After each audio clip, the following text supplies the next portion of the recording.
Mbaye ikaze muri iki kiganiro aho tugiye kwibanda cyane cyane kuri urubanza rwafata ku mavuta. Tureba ati uyu fata ku mavuta urubanza rwe ruhagaze gute. Nkuko mubizi uyu fata ku mavuta yafashwe tariki 18 z'Ukwakira mu mwaka turimo wa 2024. Uyu fata ku mavuta nta kindi bamushinjije ibyaha bigiye bitandukanye, by'umwihariko ibyaha bikorerwa ku mbuga nkoranyambaga, haba ku rubuga rwa YouTube ndetse no ku rubuga rwe rwa X.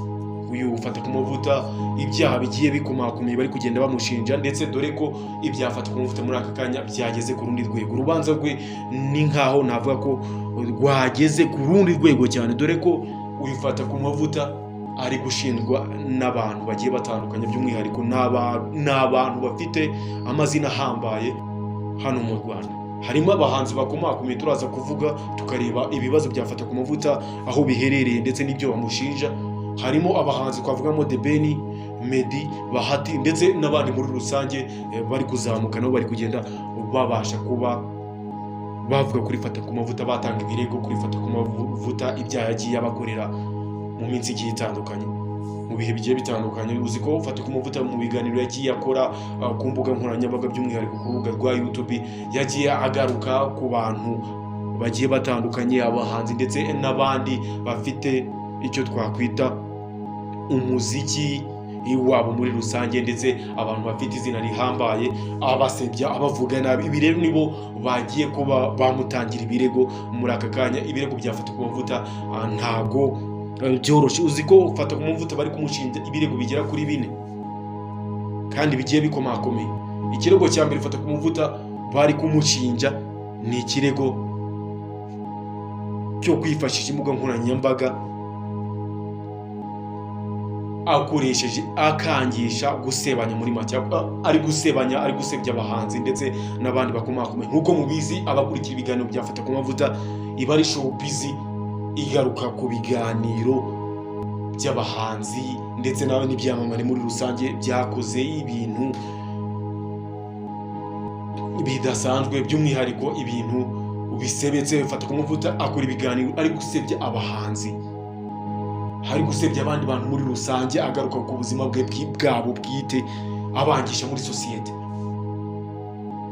Uyu ufata ku mavuta YouTube yayifashe nkaho ari agatobero, nk'akarima ke, yigize pirato muri rusange, aho acira imanza abantu bagiye batandukanye, akabavuga nabi. Uyu ufata ku mavuta navuga ko ibye mbese bitoroshe muri rusange. Uyu ufata ku mavuta rero ikindi cyaha, havuyemo icyo cyaha cyo gukangisha gusebanya ku rubuga rwa YouTube, hari n'ikindi cyaha cyo kubuza abahwema abasebya. Ibaze ko uyu ufata ku mavuta iyo yakoze ikiganiro biba ari showbiz bihambaye cyane. Ibaze ko ufata ku mavuta iyo yakoze ikiganiro agaruka ku bahanzi bagiye batandukanye, akabuza amahwema, abavugaho nabi, abasebye muri rusange, akabicira izina. Ibi nibyo byatumye batanga ibi birego. Ikindi kirego fata ku mavuta ari gushinjwa ni ugukoresha ibiyobyabwenge.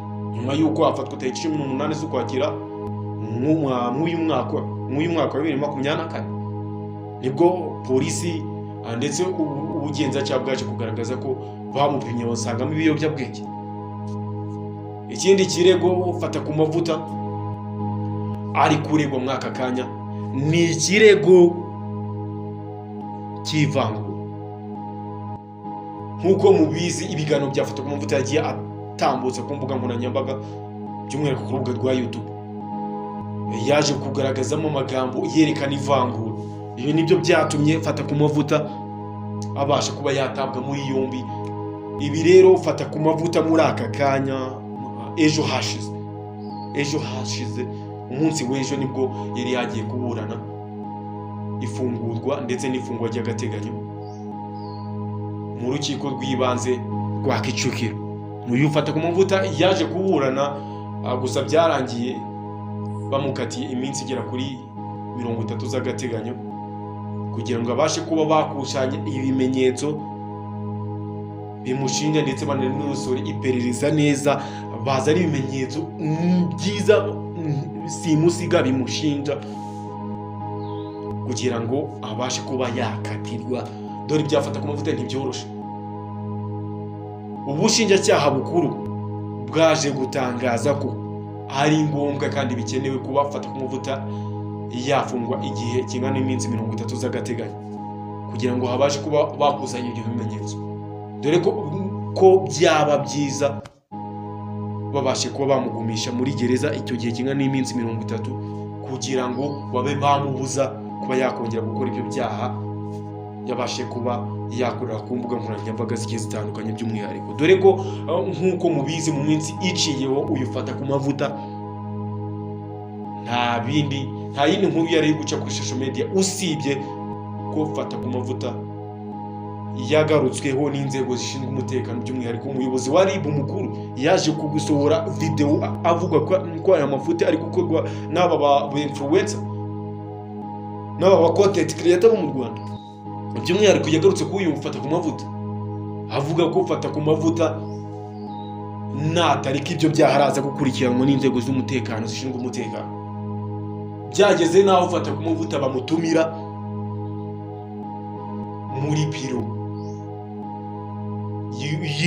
y'ubushinjacyaha ndetse nanone na RIB muri rusange yaje gutumira uyu ufata ku mavuta, bamugira inama, bamuha impanuro za kibyeyi, bamubwira ngo ntakomeze gusebya abahanzi yifashishije umuyoboro wa internet by'umwihariko urubuga rwa YouTube, ntiyongeye gusohora video avuga ku bantu runaka abasebya, abavuga nabi ndetse abicizina muri society. Ibi bintu baje kuyimugira inama inshuro nyinshi, bakoze ikiganiro kirekire, yajyanye ikiganiro kirekire ariko yaje kubicima amazi akomeza kwinangira umutima kugeza ubwo yaje gukorana ikiganiro cya nyuma n'uwo bita Jihad. Muramuzi neza uyu abakurikira ibiganiro bya Jihad, ikiganiro Jihad aheruka kugirana nafata ku mavuta navuga ko ari cyo cya nyuma mbere yuko afungwa atabwa muri yombi. Nta kindi yaje gutangaza, yaje kwitangariza ubwe avuga ko niyongera guhamagarwa n'inzego zishinzwe umutekano by'umwihariko RIB atazongera kuzita. Jihad akimara kubona ayo magambo avuzwe n'uyu ufata ku mavuta, ikiganiro yese agihagarika kame mu misiyo yari itambutse, message yari itambutse. Nta kindi inzego zishinzwe umutekano zigiye zitandukanye by'umwihariko RIB nta kindi yakoze usibye guhita bamuta muri yombi. Babonye ko amagambo yose bagiranye, ikiganiro cyose bagiranye bamugira inama byabaye imfabusa, yakomeje kwinangira umutima. Ubifata ku mavuta navuga ko ari we wikozeho kugeza ubwo yabashe kuba yakwihanangirizwa, akomeza kuba yabyanga, akomeza gukora ibiganiro kandi bamubujije. We ni showbiz, muri entertainment, YouTube yayigize nk'akarima kiwe. Ibaze ko ejo umunsi w'ejo nibwo yari kuburana ifungurwa n'ifungwa ry'agateganyo, byarangiye bamukatiye iminsi 30 y'agateganyo kugira ngo babashe kuba bakusanya ibimenyetso. Gusa uyu ufata ku mavuta ubushinjacyaha bukuru bwaje kugaragaza ibimenyetso nta musiga bimuhama ibi byaha, bituma ahamwa n'ibi byaha ashinjwa. Ibimenyetso ni ibimenyetso bigizwe n'abatanga buhamya bakomeye bafite izina rihamba hano mu Rwanda, yakoreyeho ibiganiro abasebya. Twavugamo The Ben, uwo bita Ngabo Medal uzwi ku izina rya Meddy, uwo bita Bahati. Turaje kuba twareba ibi birego bamushinja uburyo bihuye n'aba bahanzi bakomeye bafite izina rihambaye, nk'uko byatangajwe n'ubushinjacyaha bukuru bwaje gutangaza ko The Ben yaje gutanga ikirego kuri RIB avuga ko uyu fata ku mavuta yamusebeje amuvugaho n'amagambo atari meza. Ibi ko yavuze ko uyu The Ben yaje kuvuga ko fata ku mavuta uyifata ku mavuta mu gihe cy'ubukwe bwe, igihe The Ben yari gushaka gupanga kubana na Pamela, ubukwe bwe bwegereje na invitation bari baramaze kuzisohora, ubukwe baravuze aho uzabera. Fata ku mavuta yari yifashe ajya kuri YouTube akora ikiganiro asebye ubukwe, avuga ko ubukwe bwa The Ben buzabamo akavuyo karekare, akavuyo kanini, mbese akavuyo kenshi, buzabonimo akavuyo kenshi. Ibi nanone uyu Fata ku Mavuta yaje gutangaza ko uyu The Ben ari umuhanzi utazi kuririmba, udafite n'impano yo kuririmba. Muri kariya ya muzika ya The Ben yabashije kuba izina rya The Ben aryangiriza rishira hasi.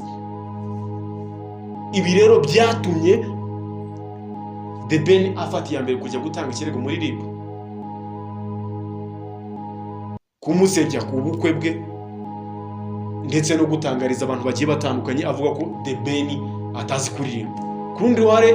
Ku rundi ruhande reka tureba n'uyu Meddy, tubashe kuba twareba ubundi nawe ibirego Meddy ari gushinja uyu Fata ku Mavuta. Uyu Fata ku Mavuta nk'uko mubizi abakurikirana ibiganiro bye umunsi ku munsi, mbere ejo bundi ntiwashize igihe kinini, ibaze ko uyu Fata ku Mavuta yaje kwitangariza we ubwite, yazanye igihuha cyamenyekanye cyane cyatumye abo content creator n'aba influencer ku rubuga rwa YouTube bagaruka kuri Meddy, ndetse u Rwanda rwose rwibasira kuri Meddy, avuga ko akubitwa n'umugore we umunsi ku munsi, akubitwa inkoni z'akabwana. Ari Fata ku Mavuta icyo kinyoma wakizanye, ari we wakwirakwiye icyo gihuha, wakwirakwiye icyo gihuha mu Rwanda hose, bituma uyu Meddy abasha kuba yagarukaho n'abantu bagiye batandukanye, by'umwihariko bimwagiriza n'izina. None ikindi giteye isoni, uyu Fata ku Mavuta yaje gutangaza kuri Meddy, yaje kuvuga ko Meddy yabanye n'umugore we mu nzu igihe kingana n'umwaka, baryamana basambana, mbere yuko amubera umugore byemewe n'amategeko. Nta kindi uyu Fata ku Mavuta yaje gutangaza, yaje kwitangariza we ubwite, yarashaka kuvuga ko umugore w'aka kanya wa Meddy yahoze ari indaya ye mbere yuko aba umugore wa Meddy. Ibaze ko babana igihe kingana n'umwaka, urumva neza bakoraga imibonano mpuzabitsina n'ibindi bigiye bitandukanye bikorwa. Nibyo Fata ku Mavuta yagarutse avuga ko ari indaya, yahoze ari indaya. Ibi rero nibyo byatumye n'uyu Meddy ajya gutanga ikirego kuri RIB, bikomerera Fata ku Mavuta. Fata ku Mavuta k'uyu mugore noneho, k'uyu muhanzi nawe witwa Bahati uri kumenyekana. Nanone Bahati ndatekereza ko abantu benshi batazi Bahati, gusa bamuzi. Reka mbabyire ibyo noneho Bahati nawe ari gushinja uyu Fata ku Mavuta, bari kuvuga ko ibirego yaje gukorera Fata ku Mavuta nk'uko inzego zishinzwe ubutabera zabigaragaje mu birego bamushinja. Baje gutangaza uyu Fata ku Mavuta hari ikiganiro yigeze gukora, agikorera k'uyu Bahati, avuga ko yashatse umugore w'umudiaspora mubi, ufite isura mbi, ateye nabi, ndetse w'umukene. Ibintu yavuze ko yari yinjiye mu buzima bwa Bahati avuga ko ari mubi, nicyo cyatumye bavuga ko ibi byagaragaye ko uyu Fata ku Mavuta ibiganiro yagiye atambutsa, by'umwihariko ku rubuga rwa YouTube, yaje kugaragaza ko harimo ivangura. Nicyo cyaha cy'ivangura kiri kuzamo. Hari n'abandi bagiye batandukanye uyu Fata ku Mavuta yagiye avuga nabi, avuga amagambo adahwitse, agenda basebya ku mbuga nkoranyambaga, tutabasha kurondora kuko ni abantu benshi, gusa tuvuze ababingenzi bari kugaruka mu aka kanya.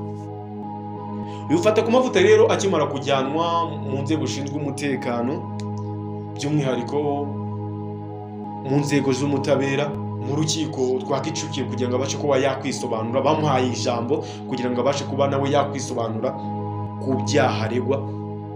Mbere yuko agera ku byaha kwisobanura, mbere yuko agera kwisobanura ku byaha aregwa nyiri bwite, yaje kwitangariza ko Fata ku Mavuta guhera tariki 18 z'Ukwakira uyu mwaka agifatwa, akijyanwa muri gereza ya Kicukiro, yakorewe icyo bakwita iyitarubozo, icyo twakwita iyicarubozo.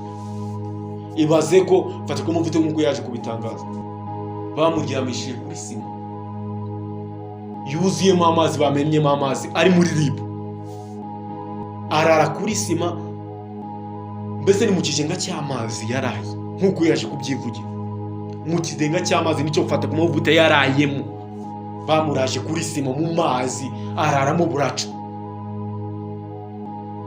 nk'uko yaje kubyivugira inzego zishinzwe umutekano by'umwihariko RIB, urwego rwa RIB, inzego za RIB nizo zabimukoze. Uyu Fatakumavuta yaje gutangaza kuri tariki 18 z'uku kwezi gushize, nk'uko kwezi gushize yaje kwitangariza ko akizanwa kuburanwa ejo bundi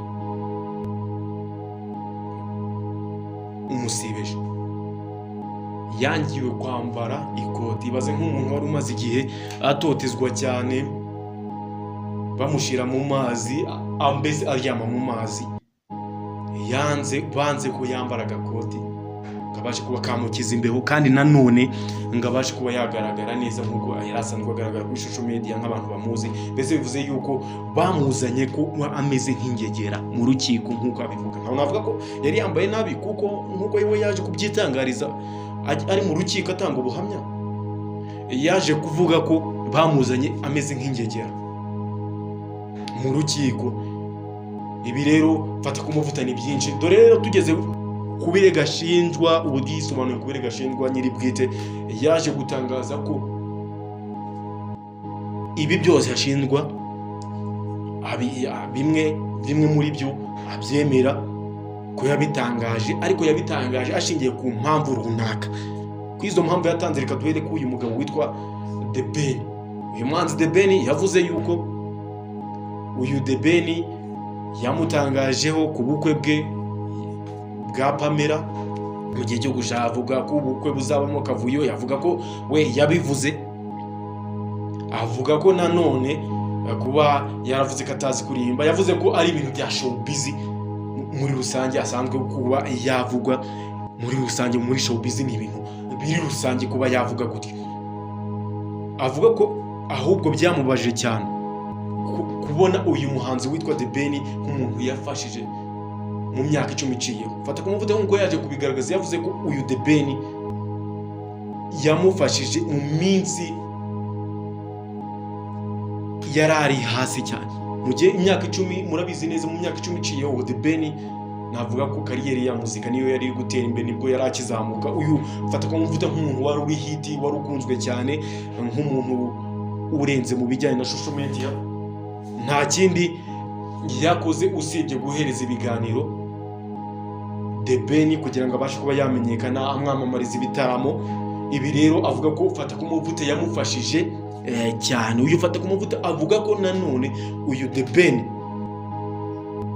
ibintu byose kuba The Ben ahari aka kanya abikesha Fatakumavuta. Ngo sinzi impamvu Fatakumavuta ntabwo yakwizera ko uyu The Ben ari waje kumutangaho ikirego ku nzego zishinzwe umutekano, by'umwihariko ku bugenzacyaha bwa RIB. N'ibintu byose yabashe kuba yamukorera. Ibi bintu rero ni ibintu navuga ko bitoroshye cyane, bitoroheye uyu Fatakumavuta. Uyu Fatakumavuta yakomeze yisobanura agera kuri Meddy. Murabizi ko yaje gutangaza ko yabanye n'umugore we, basambana, bakora imibonano mpuzabitsina, mbese yari indaya yiwe mbere yuko amubera umugore byemewe n'amategeko. Nanone avuga ko akubitwa n'umugore we umunsi ku munsi, akubitwa inkoni z'akabwana. Uyu Fatakumavuta nta kindi yaje gukora, yaje kuvuga yuko ari kwisobanura. Yaje kuvuga ko uyu The Ben, uyu Meddy, mumbabarire ni Meddy, yaje kuvuga ko Meddy igihe yari kuva kuririmba indirimbo z'isi ajya muri gospel, mbese yiyegurira ubuzima bwe Imana, aririmba indirimbo za gospel. Yaje kwitangariza mu kiganiro cye avuga yuko yabanye n'umugore we igihe kingana n'umwaka batiri bashengerana. Iki kiganiro ngo ni ikiganiro Meddy yaje kwitambukiriza, yaje kwivugira mu nyiri bwite, avuga ko nta kibazo uyu Fatakumavuta cyafatwa nkaho yakoze icyaha, kuko yatangaje ibyo nyiri bwite yaje kwitangariza Meddy. Uyu nanone uyu Fatakumavuta ku cyaha Bahati bavuga ko yaje gutanga ikirego kuri RIB. We yavuze yuko atemeranya n'inzego za RIB kuba uyu Bahati yaragiye kumutangiraho ikirego, ko yaravuze ngo yashakanye n'umugore mubi w'umudiyespora ukennye, ngo kuba mbese uyu Bahati amushinja ivangura. Uyu Fata ku mavuta yavuze yuko iki kiganiro yabashije kuba yakora ku mbuga nkoranyambaga, ku by'umwihariko ku rubuga rwa YouTube yatambukije ibi byose. Iki kiganiro yagiriye kuri Bahati, yavuze kuri Bahati, cyagarutse ku buzima bwa Bahati, avuga ibyo byose ko yashatse umugore w'umudiyespora mubi kandi ukennye. Fata ku mavuta yaje gutangaza ko yari yabihawe ndetse yari yabisabwe n'uyu Bahati nyiri bwite ngamuvuge yakora icyo kiganiro. Wakwibaza ati ni mu buhe buryo?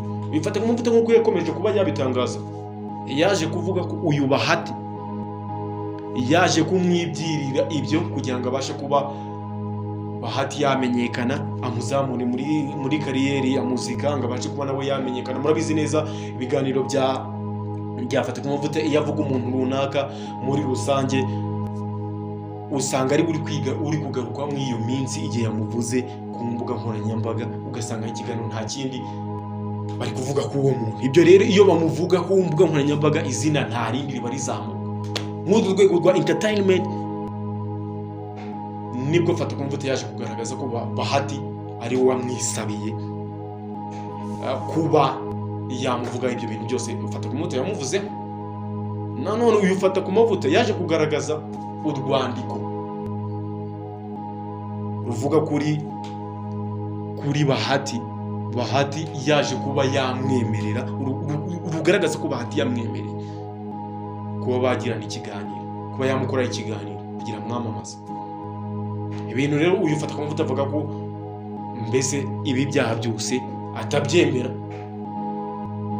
Nanone uyu Fata ku mavuta ikindi cyaha gikomeye cyane cyo gukoresha ibiyobyabwenge, dore polisi inzego za RIB, ubushinjacyaha mbese bwaje kuba bwatangaza ko uyu Fata ku mavuta akoresha ibiyobyabwenge, ko bamaze kumupima bamukoreye isuzuma basanga mu mubiri we harimo ibiyobyabwenge ku kigero cya 98. Bivuze ko ibiyobyabwenge byamurenze. Uyu Fata ku mavuta yaje kwisobanura ko iryo perereza ndetse n'iryo suzuma atigeze amenya igihe barikoreye, n'impapuro bivugaho ntigeze azisinyaho. Ibyo bintu avuga ko ari ukumuharabika, ibyo bintu ntabwo abyemera Fata ku mavuta, kuko nta n'impapuro zigaragaza ko yabashije kuba yakorerwa ibyo suzuma ngo nawe abisinyeho nk'umuntu barikoreyeho. Fata ku mavuta ni ibintu rero atabashije kuba yakwemera. Muri aka kanya ibya Fata ku mavuta navuga ko yitwaye neza nk'umushinjacyaha, nubwo yari yagiye kuburana ifunga n'ifungurwa by'agateganyo biranye kubera ibibazo bya diabete, by'uburwayi, kugira ngo abashe kuba yaburana ari hanze. Ibaze ko uyu Fata ku mavuta yaje gutangaza ko nanone adakoresha ibiyobyabwenge. Ibaze ko n'inzoga ntabwo azikoresha kubera ikibazo cya diabete arwaye. Gusa ngo byaramutunguye cyane, bavuga ngo bamukoreye isuzuma basanga afite ikigero cya 98 cy'ibiyobyabwenge mu mubiri we. Ibi rero Fata ku mavuta nanone yagiye kubigaruka avuga ko bari kumwangiririza isi. Uyu Fata ku mavuta navuga ko ibyisobanuro byiwe muri rusange yabashe kuba yakwitwara neza mu rukiko. Ubu rero dutegereje iminsi 30 nishira ari muri gereza, iminsi 30 bamukatiye y'agateganyo, tuzabasha kuba twareba ukuntu uyu Fata ku mavuta uko byagenze, turebe new update, amakuru masha kuri Fata ku mavuta, turebe ko twahita tuyatangaza. Rero muri aka kanya iki kiganiro cyabashimishije, ndagusaba kugira ngo ubashe kuba wakora subscribe, twandikira ubutumwa bugufi, ese wumva ati Fata ku mavuta urabyumva ute, ese arabasha kuba yatsinda iki kirego, ese arakatirwa burundu navuga kariyeri ye ya entertainment yabirangiye. Gutegereje ubutumwa bugufi muri comment, ubundi tubane 5 kuri 5, ubundi tureta tugusubiza kujya tuganire neza kwibya Fata ku mavuta. Abakunzi bafata ku mavuta cyane cyane by'umwihariko abakunda showbiz ziwe, ntababyira ngo niko kanya mubashe kuba mwareba Fata ku mavuta mu mufatire ry'iburyo munamusengera.